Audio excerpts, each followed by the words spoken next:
మరి విఘ్నేశ్వరుడు పార్వతీదేవి యొక్క కుమారుడు కనుక శ్రీ మహావిష్ణువుకి మేనల్లుడు అవుతాడు. మేనమామల ముద్దు మేలైన ముద్దు.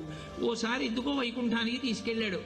మేనల్లుడు కదూ, సంతోషంగా తీసుకెళ్లి అక్కడ సుదర్శన చక్రం పెట్టుకున్నాడు. ఇదేమిటో బాగుందని తీసి తొండంలో కింద పెట్టి మింగేశాడు. అయ్యబాబో, ఇది శత్రు సంహారకమైనటువంటి సుదర్శన చక్రం రా, దీన్ని మింగేశాడు పిల్లాడని ఎలా బయటికి తెప్పించాలో అర్థం కాక విష్ణువు మొట్టమొదట ఆ పిల్లాడి ముందు ఇలా చెవులు పట్టుకుని గుంజీలు తీశాడు. గుంజీలు తీస్తే మామయ్య అదేమిటి అంత విచిత్రంగా కిందకి మీదకి ఊగుతున్నామని పడిపడి పకపకా నవ్వాడు. ఆ నవ్వడంలో పొలమారి లోపల ఉన్న సుదర్శన చక్రాన్ని పైకి కక్కాడు. పైకి కక్కడానికి విష్ణువుకి సాధనంగా ఆనాడు గుంజీలు తీశాడు కనుక ఎవరు గుంజీలు తీస్తారో వాళ్ళని చూసి సంతోషించి అనుగ్రహిస్తూ ఉంటాడు. ఇప్పటికీ మీరు పాండిచేరి వెడితే పాండిచేరి రోడ్డు అంతా కూడా గుంజీలు తీస్తూనే కనపడతారు మీకు. విఘ్నేశ్వరుడి యొక్క పూజ అంత తేలిక.